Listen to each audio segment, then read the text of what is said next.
derrubou Todavia não prevaleceram, não se achou no céu o lugar deles. Foi expulso do grande dragão.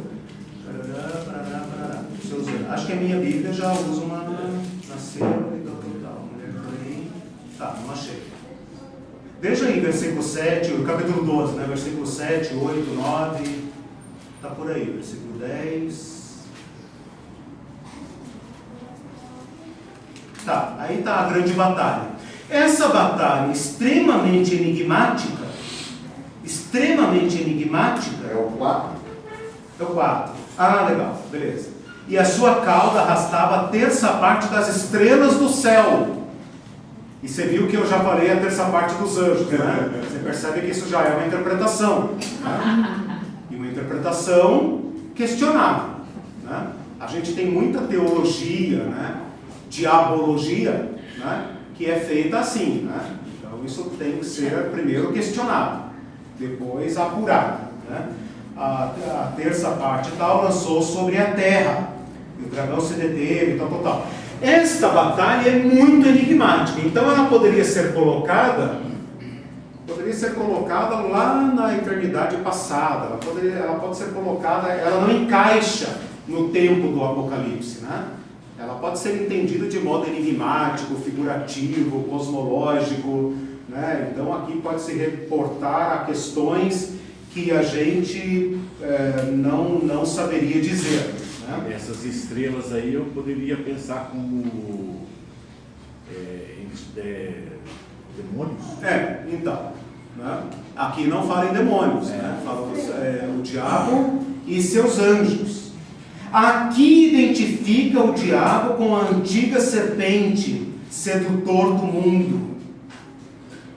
Você não sabe quem é a serpente do Éden até ler a Bíblia inteira. Se você achava que era o diabo lá e tal, você estava chutando. Porque tem que ler a Bíblia inteira para saber que a serpente do Éden é Satã. Olha que interessante. Só no fim da Bíblia é que ele dá a resposta do enigma, né? O sedutor das nações. Então, a partir daqui, aí você dispõe os eventos, né? Terminando então com essa grande vitória, que seria a destruição completa desse reino maligno e o triunfo então do reino de Deus como sendo a grande realidade. O 12 explica, né? Eu acho interessante essa ideia, porque você veja, o Bíblia está sendo escrito para uma igreja perseguida, que estava se vendo lá, perdendo suas posses, perdendo até a vida. E qual a razão de tudo isso? A razão de tudo isso, na verdade, é o conflito que tem entre, no caso, Jesus e o diabo. Sim. Né? Ali a grande batalha. A grande batalha. Essa na verdade, isso está acontecendo com você, consequência daquela batalha que está legal. Esse é um risco que a gente tem no Apocalipse, né? Esquecer o contexto histórico, né? Por isso que nós estamos gastando tempo aqui, porque é isso daí. Você tem que lembrar de João e das igrejas dele. Eu falei aqui de um modo assim até bruto, né? Em aulas fazendo assim, Apocalipse não foi escrito para você, foi escrito para eles. Né? Eles é que preservaram o Apocalipse para nós. Então primeiro a gente tem que deixar que eles entendam. E aí nós temos que lembrar disso, né? Da violência, da perseguição, do martírio, dos riscos, né? E o impacto que o livro teve para eles em primeiro lugar. E a partir desta compreensão deles, nós vamos ter então mais luz, né? Porque nós também estamos numa posição privilegiada. Por quê? Porque nós podemos olhar a perspectiva da história, né? De um modo muito mais amplo do que eles. Nós podemos entender essa batalha de um modo muito mais global. Né? Diga-me. Então, professor, o senhor fala em diabologia. Então, essa diabologia, ela pode ser a razão do homem, a maneira como o homem interpreta as coisas divinas. Então, a diabologia é o estudo disso. Eu citei, na verdade, para não citar, né, de um modo gracejoso, né? Claro, em teologia nós temos uma matéria chamada demonologia, né? Que é o estudo do maligno. Né? Estudo do mundo maligno. Sim? Demonologia. Porque você estuda o que a Bíblia revela sobre o mundo maligno. Né? Mas eu quis fazer uma certa crítica, porque às vezes nós temos uma diabologia popular. Né? Popular no sentido e tal, a gente vai juntando um monte de figuras, crendices, lendas e tal, e acha que está na Bíblia. Né? O que eu estou querendo dizer é o seguinte, vamos peneirar, né? Vamos peneirar pelo crivo da palavra. Né? Nós estamos nos 500 anos da Reforma, né? E um dos dogmas da Reforma, um dos lemas da Reforma é só a palavra. Né? Se a gente guardar isso, a gente já vai entender o restante, né? Somente Cristo, somente a fé, somente a graça, nós vamos entender tudo, né? Mas se não tiver só a palavra, aí nós vamos continuar rodando em círculos. Tá? Ao invés da palavra que ele usou, eu achei que a gente podia colocar o achismo. Ah, sim. Infelizmente, né? Nós temos que lembrar disso. Nós somos filhos da Reforma, né? E temos que honrar, né, a tradição deles. Por último, a divisão septenária, que, como o nome próprio diz, procura identificar os diversos setes do livro. Então, quem opta por essa posição, pensa o seguinte: por que João insiste tanto no 7? Né? Não deve ser uma coincidência.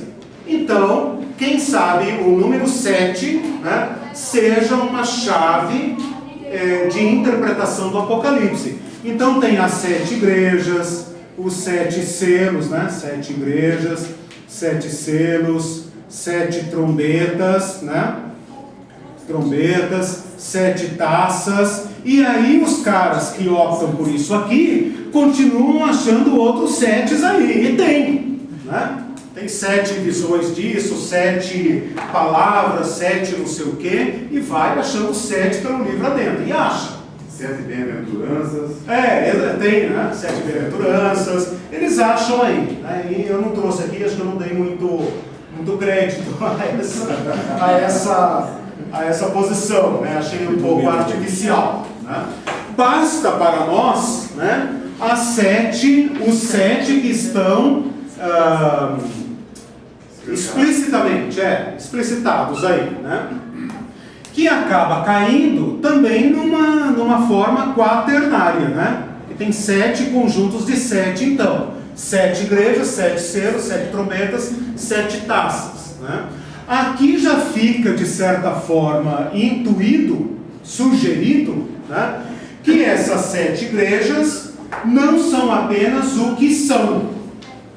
Ao falar 7 igrejas, porque João não escreveu para 10 igrejas, 14 igrejas, 20 igrejas? Por que João não escreveu para Antioquia, por exemplo? Por que ele não escreveu para as igrejas da Europa lá, né? Roma, etc. Né? Por quê? Ele poderia ter escrito para todas as igrejas, dizendo: olha, irmãos, espalhem isso, todo mundo precisa saber disso. Não, ele escolhe 7. E 7 quase que arbitrariamente, porque tinha mais igrejas na região onde ele pastoreou, né? Hierápolis e tal, Colossos, outras igrejas. Ao falar 7, ele está atribuindo ao número 7 um significado de completude, né? Então, 7 selos, 7 trombetas, 7 taças, 3 vezes tem um significado. E ao falar 7 igrejas, também tem um significado. Qual o significado? O Apocalipse é escrito para todas as igrejas, para as igrejas de todos os tempos. 7 igrejas não são apenas Éfeso, Esmirna, Filadélfia, Sardes, etc. É para a Igreja Batista do Bacaxeri também, é para a Igreja Universal, é para a Igreja Católica, é para a Igreja Pentecostal, Presbiteriana, Metodista, para todos que de alguma forma pensam em Cristo, esperam a Cristo, se chamam pelo nome de Cristo.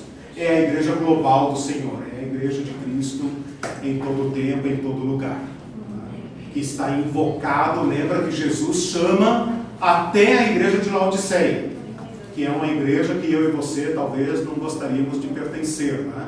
De receber uma carta de Jesus de dentro dela, né? Mas está lá, Jesus chamando pessoas de todas as igrejas. Né? Então, nesse sentido, as 7 igrejas seriam a igreja global do Senhor, de todo o tempo. E essa é uma possibilidade interpretativa. Né? Bom, irmãos, com isso eu preciso terminar, assim, né, violentamente. E essa aula, então, teve o seguinte objetivo, né, de mostrar algumas possibilidades de organizar e, portanto, entender o material do Apocalipse. Você já sabe, então, que não há uma única forma, não há uma forma dogmática, final, né, que nos permita dizer, beleza, agora entendi tudo. Né? Jesus vem no ano 2018. Não tem isso. Né? Tenha esse debruçar sobre a palavra, esse perguntar ao texto, e o texto perguntar para você, e você perguntar para o texto, e dizer, meu Deus, se eu for por aqui, eu resolvo, isso aqui eu entendo. Porém é isso. Mas se eu for por aqui, daí eu consigo resolver. Mas e aquilo? Né? Esse debruçar sobre o livro é um chamado do Espírito Santo. Né? Quem tem ouvidos, ouça o que o Espírito diz. Né? É isso. Quem tem ouvidos, ouça o que o Espírito diz. Está dito, porém precisa ser interpretado, compreendido, orado, né? E sem gastar tempo com o livro, eu acredito que ele não se abre para nós. Né? Ele precisa de ouvidos atentos. Um diálogo com ele, né? Oi? Um diálogo. Exatamente. E ele Exatamente. Isso nós temos que lembrar. Né? Às vezes nós enfiamos no livro, como ele não reclama, né? Ele não reclama, ele é manso, né? Nós enfiamos no livro nossos esquemas, né? Para quem é dado a isso, eu tenho uma palavrinha muito boa lá no final de Apocalipse, né? Você pode ler lá uma certa, tem uma bênção e uma maldição lá. Então, é bom lembrar, né? Que as pragas desse livro estão reservadas para os ímpios, para aqueles que têm a marca da besta, mas também para todo aquele que acrescentar ou tirar algo desse livro. É extremamente perigoso. Extremamente perigoso. Vamos orar. Senhor nosso Deus, nós te agradecemos por esse tempo de reflexão sobre a tua palavra, crendo que o mesmo Espírito que inspirou o apóstolo João continua inspirando, chamando, convocando, exortando e consolando a igreja do Senhor. Nós recepcionamos a palavra do Senhor. Nós queremos ouvir a voz do Espírito. Queremos ser como aqueles que vencem, não como aqueles que retrocedem e perdem. Por isso, Senhor, nós confiamos tua igreja ao Senhor, confiamos nós mesmos ao Senhor, para sermos preservados por ti e também para ajudarmos a preservar outros que cambaleiam, que sofrem ao nosso redor. Nós oramos por isso, confiando no nome de Jesus. Amém.